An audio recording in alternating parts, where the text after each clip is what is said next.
Ele é dono do culto, ele é dono de tudo, na verdade, né? É que a igreja se rende ao senhorio do Senhor, do Deus Todo-Poderoso. Mas Deus é dono de tudo, até daqueles que acham que não existe Deus. Deus é dono. Abra sua Bíblia no livro de João, Evangelho de João, capítulo 6, do versículo 51 até o 58. João o quê? João, capítulo 6, do 51 ao 58. Nossa, eu estou cada dia enxergando menos. Ou aqui está mais escuro, não é possível. Acho que está mais escuro. João 6, do 51 ao 58. Todos acharam? Amém? Amém. Então eu vou ler e os irmãos acompanhem, por favor. João, capítulo 6, a partir do versículo 51, diz assim: Eu sou o pão vivo que desceu dos céus. Se alguém dele comer, viverá eternamente. E o pão que eu darei pela vida do mundo é a minha carne. Disputavam, pois, os judeus entre si, dizendo: Como pode este dar-nos a comer a sua própria carne? Respondeu-lhe Jesus: em verdade vos digo, se não comerdes a carne do Filho do Homem e não beberdes o seu sangue, não tendes vida em vós mesmo. Quem comer a minha carne e beber o meu sangue tem vida eterna, e eu o ressuscitarei no último dia. Pois a minha carne é verdadeira comida e o meu sangue é verdadeira bebida. Quem comer a minha carne e beber o meu sangue permanece em mim e eu nele. Assim como o Pai que vive me enviou, e igualmente eu vivo pelo Pai, também quem de mim se alimentar, por mim viverá.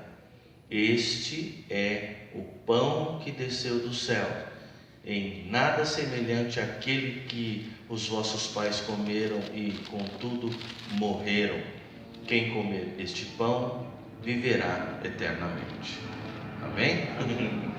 Rapaz, que confusão, né? De pão, de carne, de come, de não come, de bebe e não bebe.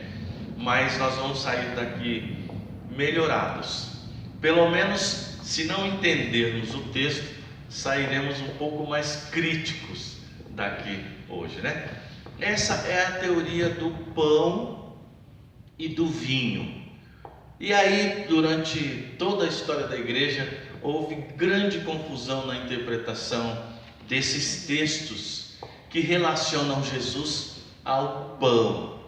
Há um ramo do cristianismo que diz que quando os elementos da ceia, da Eucaristia, são consagrados, estes se tornam de verdade o corpo e o sangue de Cristo. Ou seja, quando o sacerdote consagra aqueles elementos, né, ora ao Pai por aqueles elementos, eles viram mesmo corpo e sangue de Cristo. E eles creem veementemente nisso, a tal ponto de a sobra daquele pão da Eucaristia, eles enterram em um lugar muito específico, né? É sagrado aquele elemento.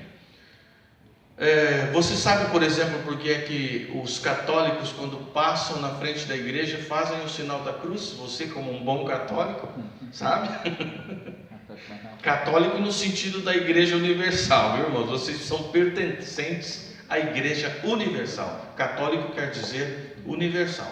Mas os católicos praticantes, né, por religião, eles fazem o sinal da cruz quando passam na frente da igreja católica. Só para vocês saberem, porque lá está o corpo e o sangue de Cristo.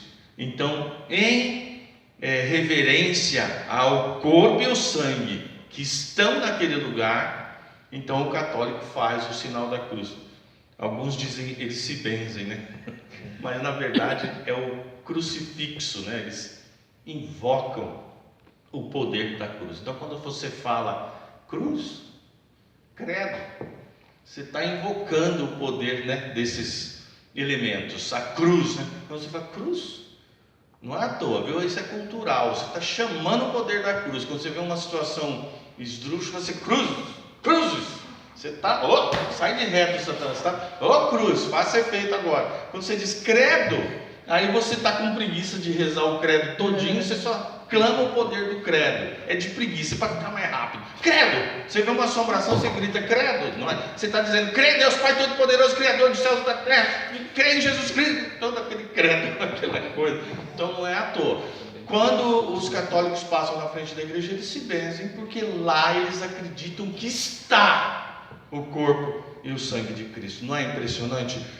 São algumas interpretações desses textos que falam a respeito do corpo e do sangue de Cristo. Então nós precisamos saber bem, porque Jesus Cristo diz que quem não comer desse pão e não beber desse cálice não tem parte com ele, tá bom? Isso é catequese. Nós estamos aprendendo mesmo a essência do verdadeiro evangelho, e é importante você sair daqui convicto daquilo que você compreendeu do texto, daquilo que você crê. O texto que nos é proposto hoje como o evangelho situa-nos ainda no contexto da sinagoga de Cafarnaum. Jesus estava lá na sinagoga de Cafarnaum e ele tomou o livro e leu. É naquele contexto que esse texto nos coloca. João 6,59. No contexto do discurso sobre o pão que desceu do céu para dar vida ao mundo. Nesse trecho, no entanto, Jesus vai um pouco além. O judeu era acostumado com essa história de pão que desceu do céu. Por quê? Porque no deserto, né, corria uma lenda que no deserto caiu pãozinho do céu, pãozinho com gosto de mel. Estava na Torá, está aqui, ó. Então o judeu era convicto de que o pão, Deus enviou pão para o povo no deserto. O judeu era convicto. A gente não tem convicção. No que o brasileiro crê, pastor? Em tudo quanto é coisa que aparece, não é? Em tudo quanto é coisa. Nós somos uma mistura da religião afro, que pratica, inclusive, eles queimam sacrifício vivo, sacrifício humano. Nós somos descendentes desses povos. Somos descendentes dos índios que cultuam a natureza. Essas coisas de pedras, não é novidade, não. Os índios já faziam isso. Olha, você se ajoelhar de frente de um cristal, em frente a um cristal, atribuindo àquele cristal um poder sobrenatural, canalizando. Isso é coisa do tempo dos índios, é herança indígena. E aí vem o catolicismo europeu. Aí agora com o advento das novas religiões, nós temos aqui em cima uma igreja que tem uma torre bem pontiaguda, e naquela torre está centralizado o poder que espargirá por toda a região onde aquela igreja está implantada. Mas lá dentro tem a sala secreta, lá dentro tem lugares secretos, tem salas com larguras colossais, com concretos colossais lá dentro, porque eles creem numa catástrofe universal e vai cair uma bomba, e sabe quem vai se safar? Quem pertencer à igreja de Jesus Cristo dos Santos dos Últimos Dias, porque serão avisados e eles entrarão naquelas salas, e lá dentro tem água estocada e muita comida. Esse negócio de estocar comida em casa, fazer uma despensa cheia, isso é coerência religiosa. Só para você saber, o agricultor vai lá, pega o quinhão do dia e come, depois vai no outro dia, pega e come. O índio é assim, né? Não, mas as religiões norte-americanas, que creem numa catástrofe universal, e elas se preparam para essas catástrofes, e assim nós somos fruto de tudo isso. Por isso você diz cruzes, Por isso você diz credo, por isso você diz ave.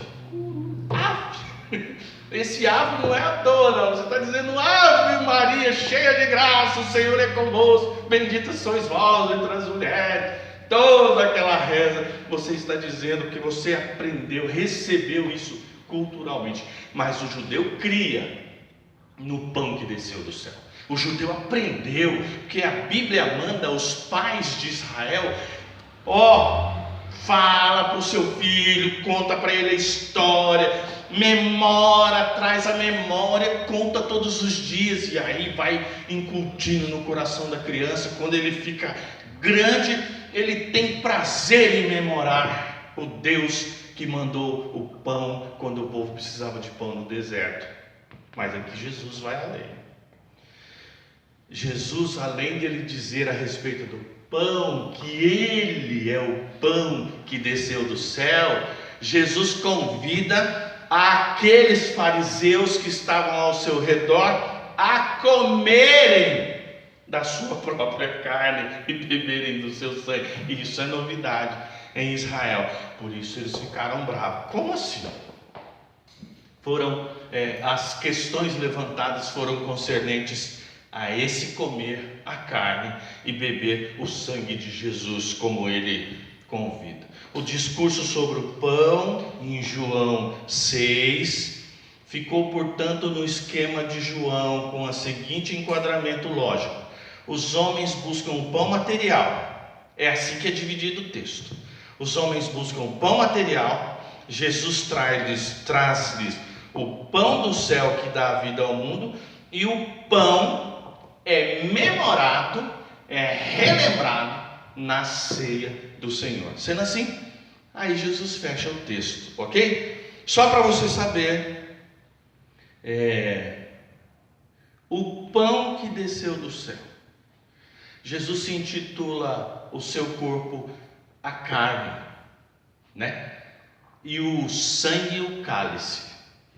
Não estava dizendo que é erro teológico dizer que quando o sacerdote abençoa aqueles elementos, eles viram mesmo o corpo de Cristo. Na verdade, Jesus está convidando, ou melhor, está intimando, olha a seriedade, todos aqueles que o receberam a comer da sua carne.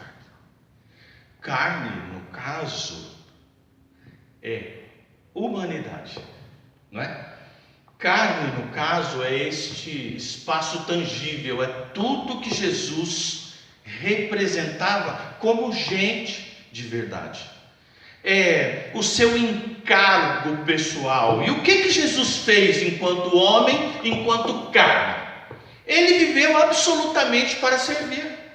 Ele viveu absolutamente para servir, ao ponto de se entregar na cruz e morrer por todos os homens e mulheres. Então ele está dizendo: quem não comer dessa carne, ele está convidando, intimando você a participar do seu ministério terreno, do seu sacrifício de cruz. Se você não morrer comigo na cruz, não tem parte comigo.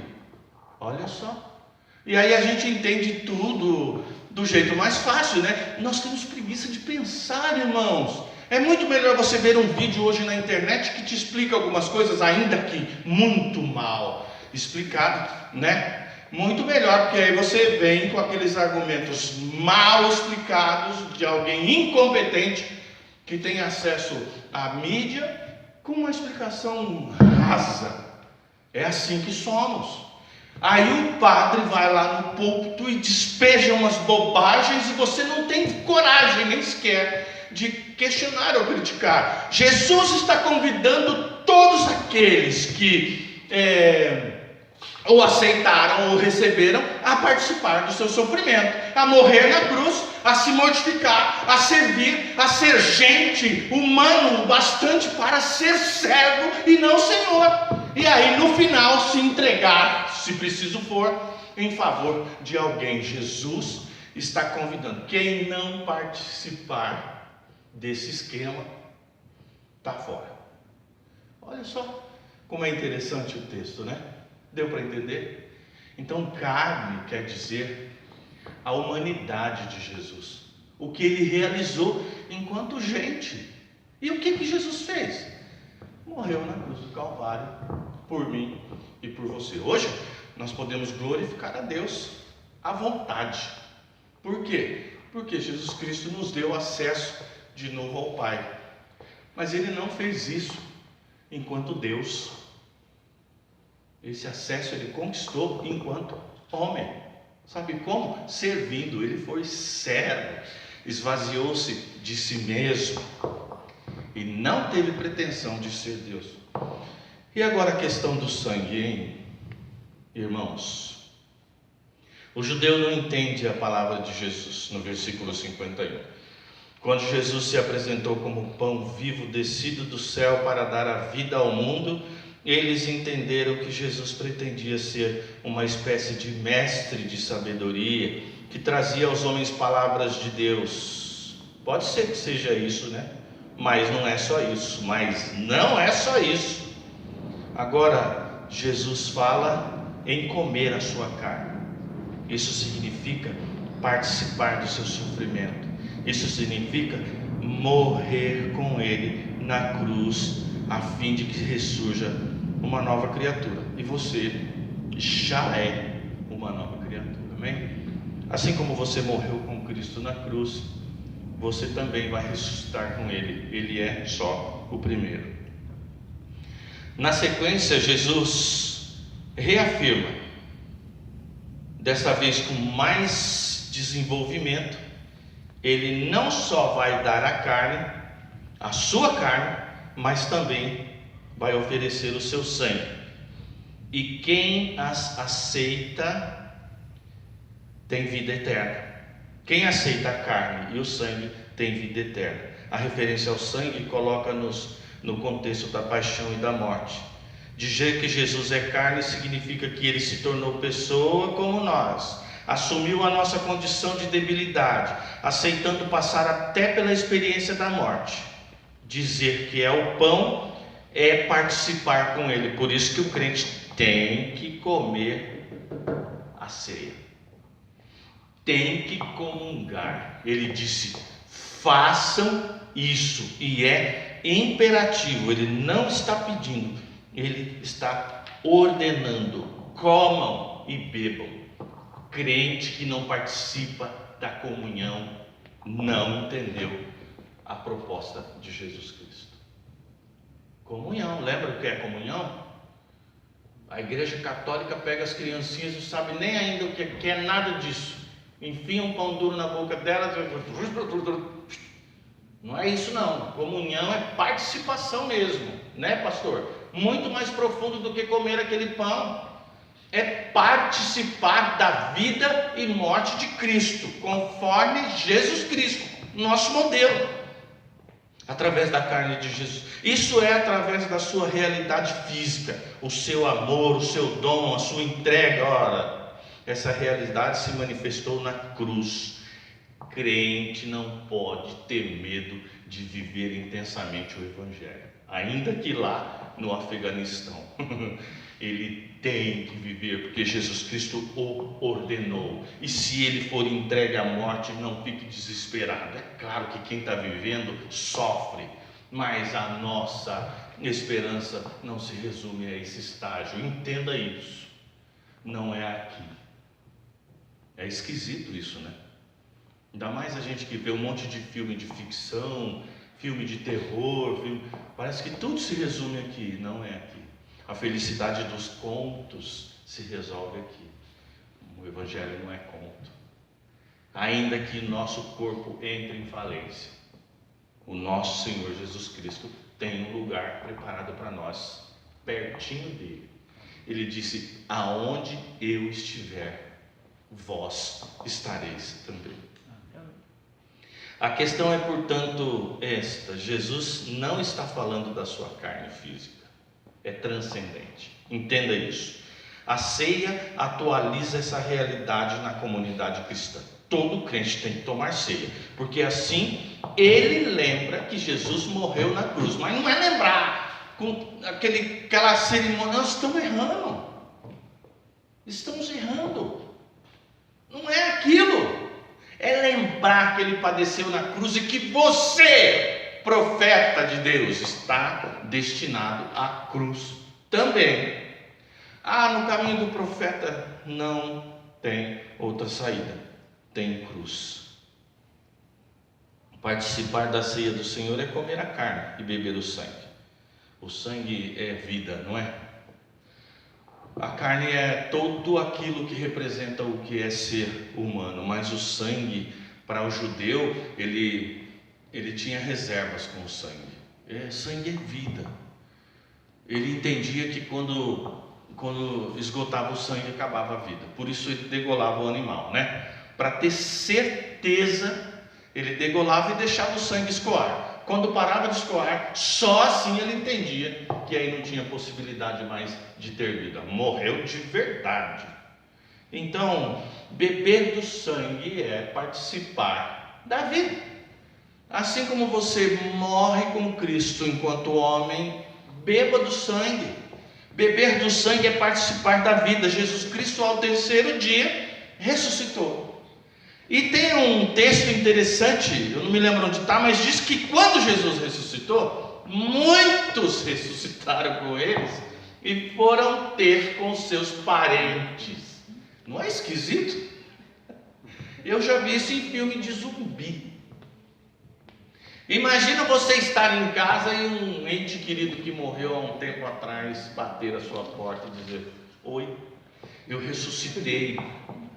Eu ressuscitei porque o Messias prometido desceu ao inferno e quebrou as portas do inferno e me tirou de lá. Amém. Isso é participar da vida de Jesus Cristo. Jesus Cristo, aonde chega, meus irmãos, não tem mais poder a morte naquele lugar. Ele é vida e vida abundante. Entenda isso. Não é para esse âmbito. Nós não morremos ainda, né? E ninguém que estava lá voltou, então a gente fica meio desconfiado. Crê no Senhor Jesus Cristo, confia nele. Ele diz que Ele preparou um lugar para nós, sabe onde? Pertinho dele. Aonde eu estiver, vós também estareis. Não é uma bênção? Olha, irmãos, participar da carne é viver a humanidade de Cristo, santo, sem pecado. É não dar ouvido para os clamores da carne. É subjugar a carne. É servir e é morrer na cruz. Agora, beber do sangue é participar da vida. É crer que Jesus Cristo ressuscitou e que Ele foi o primeiro, como diz o apóstolo Paulo. E o apóstolo Paulo completa dizendo o seguinte: nós ressuscitaremos com Ele. Aleluia. É isso que é beber do sangue. Então, vá à igreja, participe de uma igreja. Não seja desligado ou desligada. Participe de uma igreja. Beba do sangue de Cristo. É claro que simbolizado, né? E coma do pão, do corpo, simbolizado em pão. Mas não é só símbolo lá na igreja, né, pastor? Calvino fala a respeito de uma terceira proposta, porque assim, Zwinglio disse assim: não, é só símbolo. Aquilo é só pão e é só vinho, não tem. Os católicos dizem assim: não, aquilo é de verdade. Quando põe a mão e consagra aquilo, vira de verdade. Pão vira carne de Cristo e o cálice vira sangue. Calvino diz: não vamos exagerar. Não é o corpo, mas também não devemos desdenhar como só símbolo. Quando o crente pega aquele pão e põe na boca, pega o vinho e bebe, o Espírito consubstancia. O que é isso? É ficar junto. O Espírito de Deus se apossa daqueles elementos e nutre a igreja, mas não é nutrir o corpo. nutre a igreja espiritualmente. Então, não devemos desdenhar aquele momento de comunhão na igreja. Participe, esteja lá, coma do pão, beba do cálice, participe da carne de Cristo, do seu ministério, participe da vida de Cristo através do seu sangue, participe, esteja lá, e você será abençoado. E se as coisas não te forem bem, porque não é isso que eu estou prometendo, ainda assim o Senhor é o seu pastor, e os projetos de Deus não se resumem a esse estágio de luz. Olha para o seu lado, não é só isso, viu? Não é só isso. Quando o seu corpo entrar em falência, o próprio Cristo te pegará pelas mãos e te levará para um lugar que Ele preparou para todos nós. Amém. Isso é participar. Amém? Que Deus possa nos abençoar e que nós tomemos de verdade uma decisão verdadeira. Porque quem não participar do corpo e do sangue não tem parte com Ele. Então não há meio termo. É isso que Apocalipse diz lá, né? Os mornos, aqueles que ora estão, ora não estão. É claro que o ser humano é instável, né? Nós temos variação de humor, principalmente o ser humano do sexo feminino. Parece aquela gatinha, né? Eu mandei um vídeo para a Cris e disse: as mulheres são assim. O gatinho estão se lambendo, aí de repente um olha para o outro, começa a se estapear, sai na mão. Eu falei: deve ser fêmea. Os homens não têm tanta variação assim, né? As mulheres são assim, mas a gente com essas variações de humor, não é disso que eu estou falando. Ainda que as coisas não me vão bem, ainda que a figueira não floresça, ainda que as minhas vacas morram no curral, ainda que a situação seja adversa, todavia eu me alegro no Senhor. Amém. Amém? Que essa seja a nossa palavra hoje, que o Senhor nos abençoe. Amém? Vamos